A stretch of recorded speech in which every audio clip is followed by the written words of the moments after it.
Agreement పెళ్ళని బయటపెట్టిన Priya దమయంతికి shock ఇచ్చి papers చించేసి Radha మెడలో నిజంగా తాళి కట్టి నా భార్య అని చెప్పిన విక్రమ్. అసలు ఇదంతా ఎలా జరిగిందనేది వీడియోని స్కిప్ చేయకుండా చివరి వరకు చూడండి.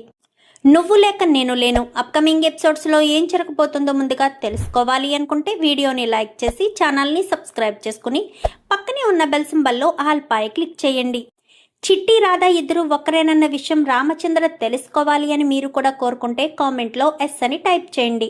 మొత్తం మీద చూసుకున్నట్లయితే గనక ఇంకా ప్రియ అమెరికా వెళ్ళిపోతుందని సంతోషపడిన విక్రమ్కైతే నిరాశ ఎదురవుతుంది. ఎందుకంటే వాళ్ళిద్దరిది అగ్రిమెంట్ పెళ్ళన్న విషయం తెలుసుకున్న ప్రియ తను అమెరికా వెళ్లకుండా వాళ్ళిద్దరిది మధ్య అగ్రిమెంట్ పెళ్ళుందని అగ్రిమెంట్ ఉందన్న విషయం బయట పెట్టి విక్రమ్ని పెళ్లి చేసుకోవాలి అన్న ఉద్దేశంతో ప్రియ తన అమెరికా ప్రయాణం క్యాన్సిల్ చేసుకుంటుంది. తను ఎందుకు ఉండిపోయిందో అనేది తెలియదు కానీ తను ఉండిపోయినందుకు గాను విక్రమ్ కృష్ణ చాలా బాధపడతాడు.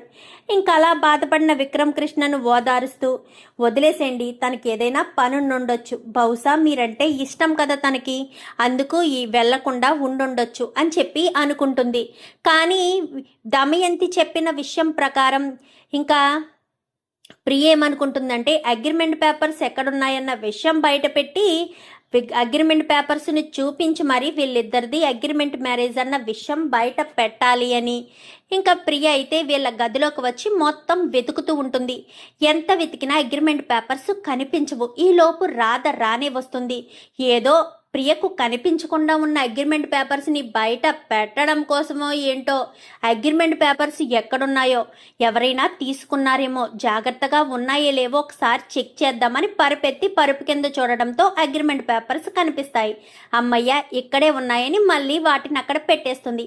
అప్పటికీ రూమ్లో ఉన్న ప్రియ వాటిని చూసి దొరికావు రాధా, నిన్ను మెడపట్టి బయటకు గెంటేయడానికి క్షణకాలం పట్టదు నాకు అని చెప్పి వెంటనే ఇంకా అగ్రిమెంట్ పేపర్స్ని తీసుకుని తన రూమ్లోకి వచ్చేసి వాళ్ళ మమ్మీ బయటికి వెళ్తే వాళ్ళ మమ్మీకి కాల్ చేస్తుంది. మమ్మీ మమ్మీ అనగాని ఏంటి బేబీ ఏమైంది, అగ్రిమెంట్ పేపర్స్ దొరికాయి మమ్మీ అనగాని ఏంటి బేబీ నువ్వు చెప్పేది, అగ్రిమెంట్ పేపర్స్ దొరికాయా, అవును మమ్మీ, నువ్వు వస్తే ఆ విషయాన్ని బయట పెట్టేద్దాం మమ్మీ, రాధని ఈరోజే మెడపట్టి బయటకు గెంటేద్దాము, రాధ వచ్చాక నాకు అసలు ప్రశాంతత లేదు, రాధ ఇంట్లోంచి వెళ్ళిపోతేనే కానీ నేను ప్రశాంతంగా ఉండలేను మమ్మీ, నువ్వు ఎంతసేపట్లో వస్తావో అనగానే నాకు ఒక 1 అవర్లో వచ్చేస్తాను బేబీ, అప్పటి వరకు ఓపిక పట్టు, అగ్రిమెంట్ పేపర్స్ నీ దగ్గర ఉన్నాయన్న విషయం ఎవ్వరికీ తెలియకూడదు, నేను వచ్చిన తర్వాతే రివీల్ చేస్తాను అని చెప్పాను. కానీ సరే మమ్మీ అని ఇంకా ప్రియ అయితే కూర్చుని ఉంటుంది. ఏంటి వదిన గదిలోనే ఉన్నావేంటి అనగానే ఏముంది, నువ్వెలాగా ప్లేట్ మార్చేసావు కదా, నీ పార్టీని మార్చేసుకున్నావు కాబట్టి నాతో ఎవరు మాట్లాడతారు, అందుకే నేను ఇంట్లో గదిలో ఒంటరిగా ఉన్నాను, ఏమైంది ఇప్పుడు అని చెప్పాను. కానీ అలా కాదు వదిన అని చెప్పనేసరికి సర్లే వెళ్ళు, కొద్దిసేపట్లో ఎవరేంటో ఎవరు ఎలాంటి వాళ్ళో అంతా తెలుస్తుంది, అన్ని విషయాలు బయటపడతాయి కదా, అప్పుడు ఎవరి పార్టీ ఎవరో అన్నీ తెలుస్తుందిలే అనసూయ, నువ్వు వెళ్ళు అని చెప్పాను. కానీ ఏమైంది వదిన, ఎందుకు అలా మాట్లాడుతున్నావు, ఏమీ లేదనసూయ, వీలైనంత తొందరలోనే నిజాలు బయటపడతాయి అని చెప్పాను కదా, ఇంతకీ మీ అన్నయ్య ఎక్కడున్నాడు, అన్నయ్య డ్యూటీకి వెళ్ళాడు, మరి రాధా వదిన ఇంట్లోనే ఉంది అనేసరికి వదిన, సరే వదిన అని నువ్వు ఎంత సేపు పిలుచుకుంటావో పిలుచుకో, మరికొన్ని గంటల్లో వదిన అనే పేరు నీకు శాశ్వతంగా దూరం అయిపోతుంది, సారీ వదిన అనే పేరు కాదు, రాధ వదిన అనే పేరు దూరం అయిపోతుంది, ఈ ఇంటి నుంచి రాధ శాశ్వతంగా బయటికి వెళ్ళిపోతుంది అని చెప్పనేసరికి ఏం చేస్తున్నావు వదిన, రాధ వదిని ఏదైనా చెయ్యాలనుకుంటున్నావా, దయచేసి రాధ వదిని ఏమీ చేయకు వదిన, రాధ వదిన చాలా మంచిది, తనను బాధ పెట్టొద్దు అంటూ మాట్లాడడంతో నేను ఎవరిని బాధ పెట్టను, వాళ్ళు చేసుకున్న పనే బయటకు వచ్చేటట్టు చేస్తానంతే, అంతకు మించి ఏమీ లేదు, అయినా నేను మనుషుల్ని బాధ పెట్టేటట్టు కనిపిస్తున్నానా, నేను ఎవరిని బాధ పెట్టను, అందరూ కలిసి నన్నే బాధ పెడతారు అని ఇంకా ప్రియ చెప్పడంతో ఎందుకో అనుమానం కలుగుతుంది అనసూయకు. వెంటనే బయటకు వచ్చి తన అన్నయ్య అయిన విక్రమ్ కృష్ణకి ఫోన్ చేస్తుంది. చెప్పనసూయ అని చెప్పాను. కానీ అన్నయ్య నాకేదో భయంగా ఉంది అన్నయ్య, దేని గురించి, ఎందుకు భయపడుతున్నావు, ప్రియ వదిన ఏంటేంటో మాట్లాడుతుంది. పార్టీ మార్చేశావు, తొందరలోనే రాధ బయటికి వెళ్ళిపోతుంది, మరొక కొన్ని గంటల్లో రాధ వదిన అనే పిలుపు నువ్వు దూరం అవుతావు అంటూ ఏంటేంటో మాట్లాడుతుంది వదిన. మాట్లాడుతుంది అన్నయ్య, అందుకే నాకు భయంగా ఉంది అని చెప్పనేసరికి ఏం మాట్లాడుతుంది ప్రియ, అసలు ఏం మాట్లాడింది అనసూయ అని చెప్పాను. కానీ జరిగిన విషయం అంతా కూడా చెప్తుంది. చెప్పేసేసరికి సరే నేను చూసుకుంటాను, నువ్వు కంగారు పడకు, ఈ విషయం రాధకు చెప్పకు అని చెప్పాను. కానీ సరే అన్నయ్య, రాధను కంట కనిపెడుతూ ఉండు, ప్రియను కూడా అని చెప్పనేసరికి సరే అన్నయ్య అని చెప్పి అనసూయ ఫోన్ పెట్టేస్తుంది. అసలు ఏమై ఉంటుంది, ఈ పిలుపు దూరం అవుతుంది అంటే ఏదైనా చేస్తుందా?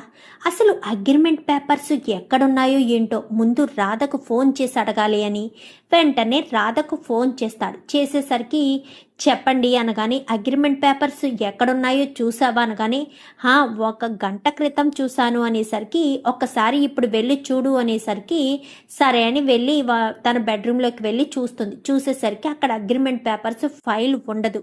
పేపర్స్ ఫైల్ కనిపించట్లేదండి అనగానే గంట క్రితం చూశాను అన్నావు. గంట క్రితం చూశానండి, చూసి నేను ఎక్కడి నుంచి అయితే తీసానో అక్కడే పెట్టేశాను, ఇప్పుడు చూస్తే కనిపించట్లేదు అనగానే రాధా సిచ్యువేషన్ చాలా దారుణంగా ఉంది, మంది అగ్రిమెంట్ పెళ్ళన్న విషయం వాళ్లకు తెలిసిపోయింది, అందుకే ప్రియ అమెరికా వెళ్తాను అని చెప్పినా మళ్ళీ తన మనసు మార్చుకుని మీ పెళ్లి విషయమే అని చెప్పి ఏదో చెప్పాలని ట్రై చేసింది. వాళ్ళ దగ్గర సాక్ష్యాలు లేక సైలెంట్ అయిపోయారు. ఇప్పుడు సాక్ష్యాలు దొరికేశాయి, ఇప్పుడు మనం ఏదైనా కఠిన నిర్ణయం తీసుకోవాలి అని చెప్పి ఇంకా మాట్లాడుతూ ఉండగానే సరే ఏదొకటి చేద్దాము, మీరు టెన్షన్ పడకండి అని ఫోన్ పెట్టేస్తుంది. ఫోన్ పెట్టేసిన తర్వాత విక్రమ్ కృష్ణకు ఒక ఫోన్ వస్తుంది. ఫోన్ రావడంతో ఒక చోటికి వెళ్తాడు విక్రమ్ కృష్ణ. అక్కడికి వెళ్ళిన తర్వాత ఆ విషయం విన్న విక్రమ్ కృష్ణ ఒక్కసారిగా షాక్ అయిపోతాడు. నిజమా మీరు చెప్పేది అనగానే 100% నిజమని ఆ వ్యక్తి విక్రమ్ కృష్ణకు నిజం చెప్తాడు. చెప్పిన తర్వాత విక్రమ్ కృష్ణ చాలా సంతోషంగా ఉంటాడు.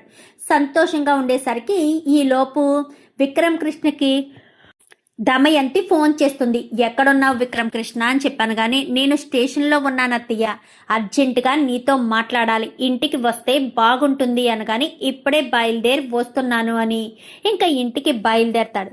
బయలుదేరి ఇంటికి వచ్చేసరికి అందరూ హాల్లో కూర్చుని ఉంటారు. ఏంటి అందరూ హాల్లో మీటింగ్ పెట్టారు? నీకోసం విక్రమ్ కృష్ణ, నీకో విషయం చెప్పాలి అని అందరినీ తీసుకొచ్చి హాల్లో కూర్చోబెట్టాను. ఏమోరా మీ అత్తయ్య ఏదో చెప్తానని 1/2 గంట నుంచి హాల్లో కూర్చోబెట్టింది. ఏంటో ఏ విషయం చెప్తానంటుందో ఏమీ అర్థం కావట్లేదు అనగాని దేని గురించి అత్తయ్య మీరు చెప్పాలనుకున్నారు, దేని గురించి మీరు అంటున్నారు అని చెప్పనేసరికి నీ గురించి రాధ గురించి మాకొక విషయం తెలిసింది అని చెప్పాను. కానీ ఏం విషయము దమయంతి అంటూ రామచంద్ర అడుగుతాడు. చెప్తాను బావగారు, ఖచ్చితంగా చెప్తాను. రాధా విక్రమ్ కృష్ణ ప్రేమించి కదా పెళ్లి చేసుకున్నారు. మరి వాళ్ళిద్దరి మధ్య నిజంగానే ప్రేమ ఉందా?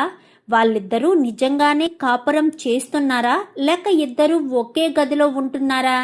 నాకు అనుమానం వచ్చింది, అందుకే వీళ్ళ మీద నిఘా పెడితే అస్సలు విషయం బయటికి వచ్చింది. వీళ్ళు నిజానికి ప్రేమించి పెళ్లి చేసుకోలేదు, అగ్రిమెంట్ మీద పెళ్లి చేసుకున్నారు అనేసరికి ఒక్కసారిగా అందరూ షాక్ అవుతారు. విక్రమ్ కృష్ణకు క్లియర్ అయిపోతుంది, రాధకు కూడా క్లియర్ అయిపోతుంది. ఏంటి అగ్రిమెంట్ మీద పెళ్లి చేసుకున్నారా? ఏం మాట్లాడుతున్నావు దమయంతి? అగ్రిమెంట్ మీద పెళ్లిళ్ళు చేసుకోవడం ఏంటి?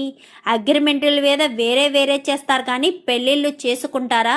మనం ఎక్కడా కని విని వెరగని బావగారు, కానీ ఇక్కడ జరిగింది. The great police inspector Vikram Krishna గారు తన తెలివితేటలు ఉపయోగించి నా కూతుర్ని పెళ్లి చేసుకోవడం ఇష్టం లేక ఇలా రాధను ప్రేమించానంటూ అగ్రిమెంట్ పెళ్లి చేసుకుని సంవత్సరానికి అగ్రిమెంట్ చేసుకుని మరీ వచ్చారు అనేసరికి ఏం మాట్లాడుతాం దమయంతి? వాళ్ళ మీద నిందలు వేస్తున్నావా ఏంటి?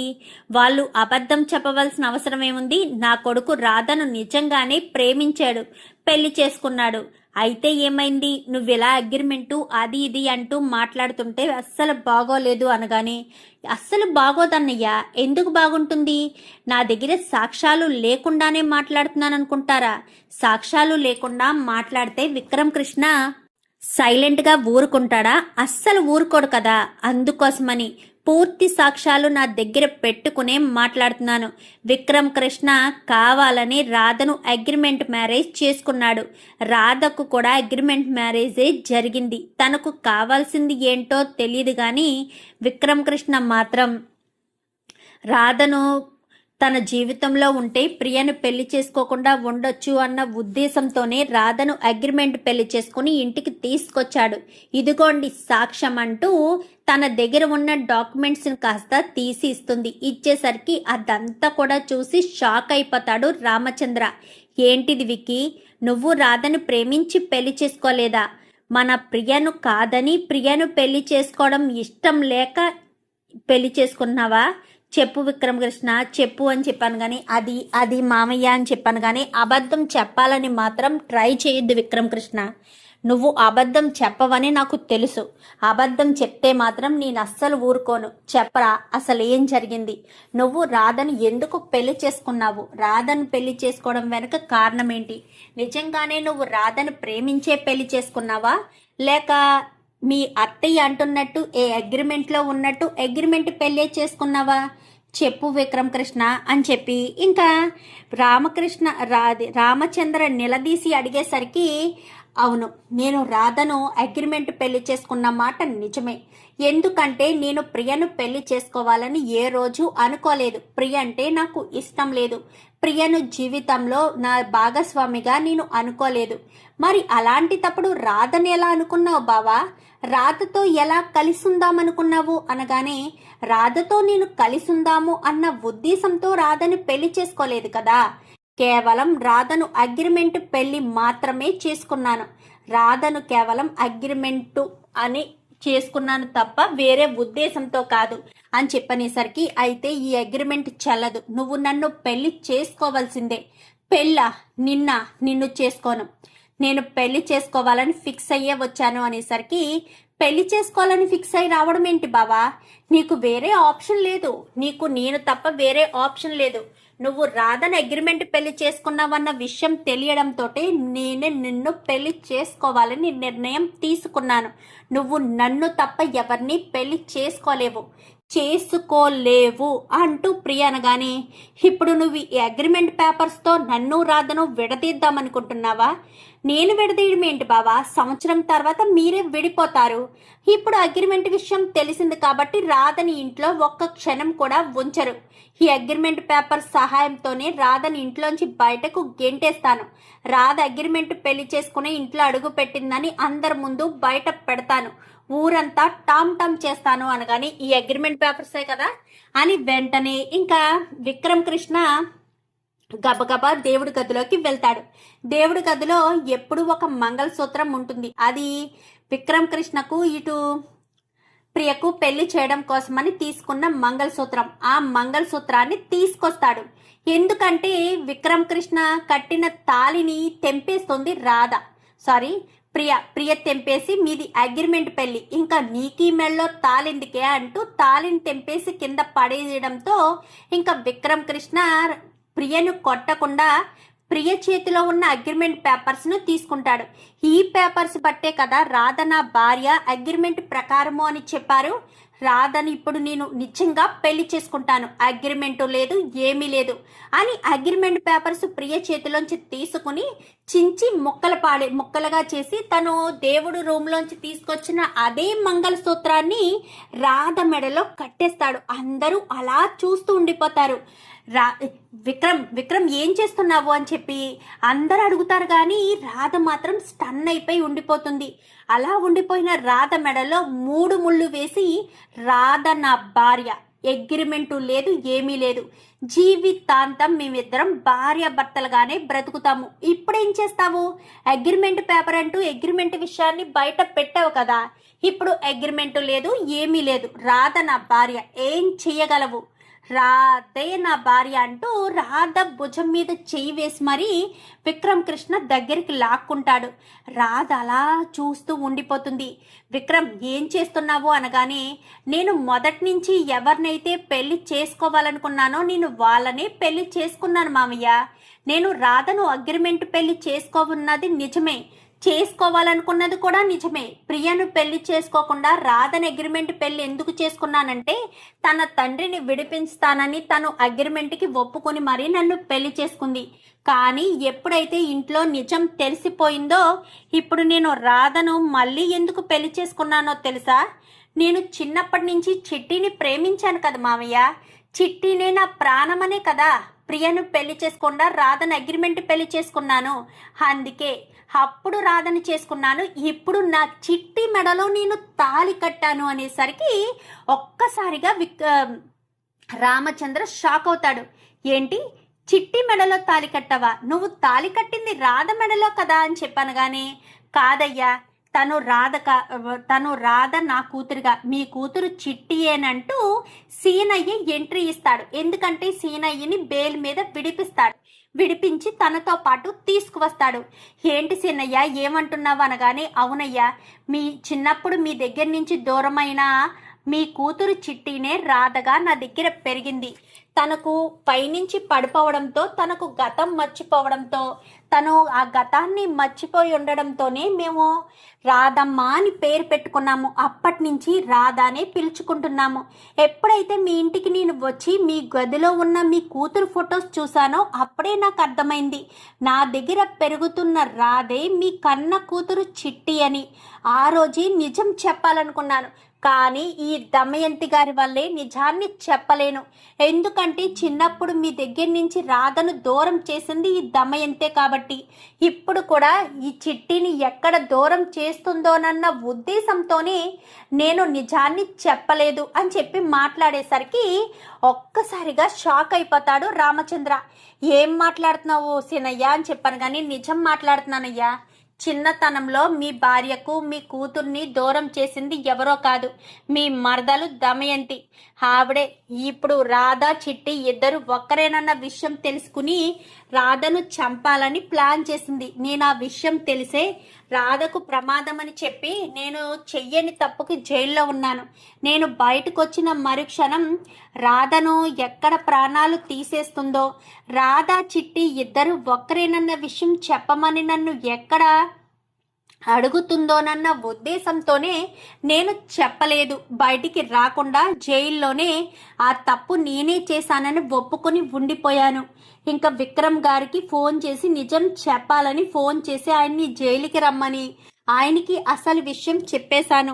రాధ ఎవరో కాదు మీ మరదలు అన్న విషయం చెప్పిన తర్వాతే విక్రమ్ కృష్ణ గారు రాధకు విక్రమ్ కృష్ణ గారికి జరిగిన అగ్రిమెంట్ పేపర్స్ని చింపేసి నిజంగా మనస్ఫూర్తిగా తన మరదలి మెడలో తాళి కట్టారు అనేసరికి ఒక్కసారిగా ప్రియా దమయంతి షాక్ అయిపోతారు. ఇంకా మిగిలిన వాళ్ళంతా కూడా చాలా సంతోషంగా ఫీల్ అవుతారు. ఎందుకంటే రాధా వాళ్ళ పెళ్లి చూడలేదు కదా, కానీ ఇప్పుడు సునంద చూసింది. పైగా తన మేనకోడలి మెడలోనే తాళి కట్టాడు విక్రమ్ కృష్ణ.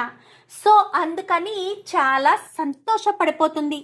చాలా సంతోషపడిపోయేసరికి నువ్వు చెప్పేది నిజమా సీనయ్య అని చెప్పాను. కానీ అవునయ్యా, కావాలంటే చూడండి అంటూ తన చిన్నప్పుడు తనకు దొరికినప్పుడు వీళ్ళు తీయించుకున్న చిన్న ఫోటో ఉంటుంది కదా, అది పాస్పోర్ట్ సైజ్ ఫోటో వాడి దగ్గరే ఉంచుకుంటాడు. ఆ ఫోటోని చూపిస్తాడు.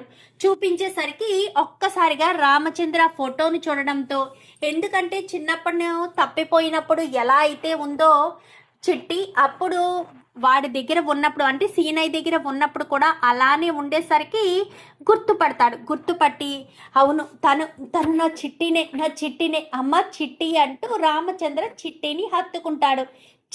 ఇదేంటి ఇలా జరిగింది ఏంటి మమ్మీ అని చెప్పి ఇద్దరు అనుకుంటూ ఉండగానే, ఆ రోజు మిస్ అయిన చిట్టిని ఈ రోజు నిన్ను వదలనే, నా కూతురి జీవితాన్ని నాశనం చేశావంటూ చిట్టి పీక పట్టుకుంటుంది దమయంతి. అయితే పీక పట్టుకునేసరికి చిట్టి నుంచి దమయంతిని వేరు చేసి దమయంతి చెంప పగలగొడతాడు రామచంద్ర.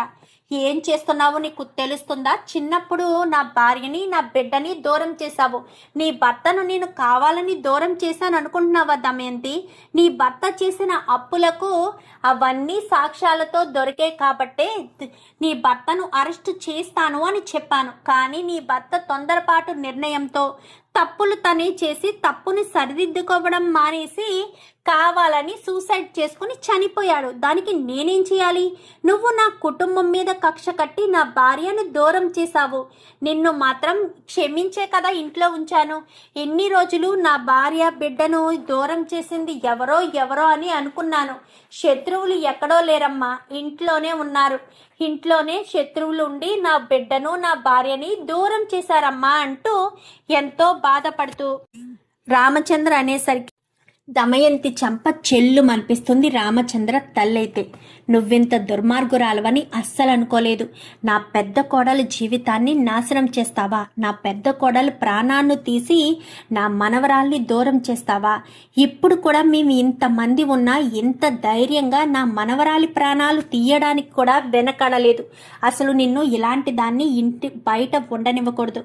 రే విక్కీ, దీన్ని అరెస్ట్ చేయరా. నా పెద్ద కోడల ప్రాణాలు తీసిన దీన్ని అస్సలు బ్రతకనివ్వకూడదు అని చెప్పనేసరికి ఎవరిని ఎవరు బ్రతకనివ్వకూడదు అత్తయ్య, ఎవరిని ఎవరు ఏం చేయకూడదు అంటూ మాట్లాడడంతో ఏం మాట్లాడుతున్నావు?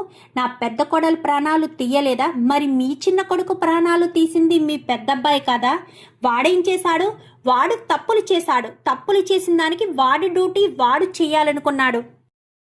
చేసిన తప్పుకి శిక్ష అనుభవిస్తే సరిపోయేది కదా.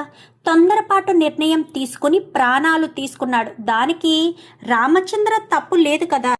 దానికి వాడేం చేశాడు అంటూ ఇంకా రామచంద్ర తల్లి అనేసరికి తప్పే చేశారు. తమ్ముడని క్షమించలేరా?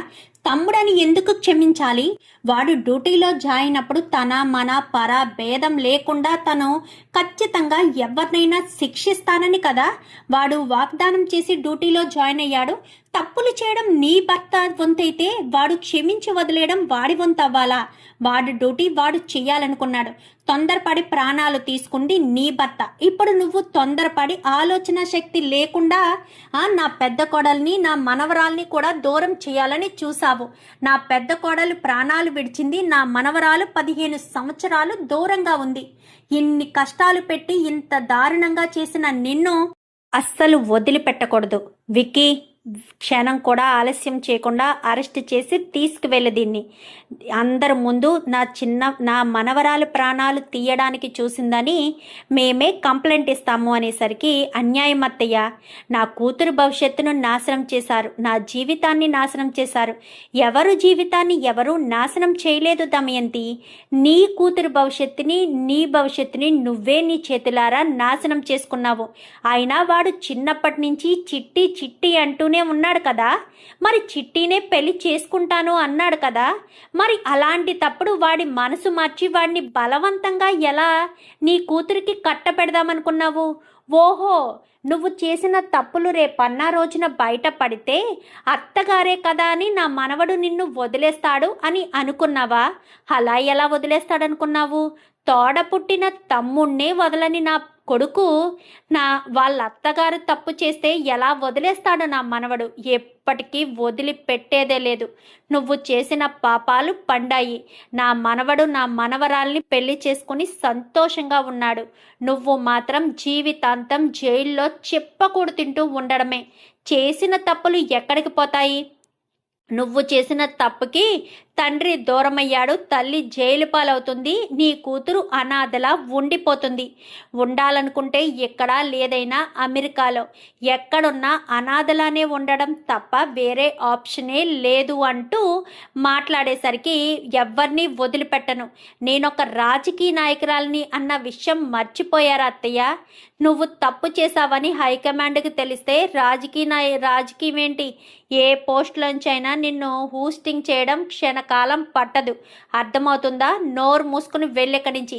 విక్కీ, ఇంకా ఏం చూస్తున్నావురా? వెళ్ళు, అరెస్ట్ చేసి తీసుకువెళ్ళు అనగానే అలాగే అమ్మమ్మ అని చెప్పి వెంటనే అరెస్ట్ చేసి తననైతే తీసుకుని వెళ్ళిపోతాడు. చూద్దాం మరి రాబోయే ఎపిసోడ్స్లో ఇలాగే జరగాలని మీరు కూడా కోరుకుంటే కామెంట్లో ఎస్ అని టైప్ చేయండి. Thank you for watching.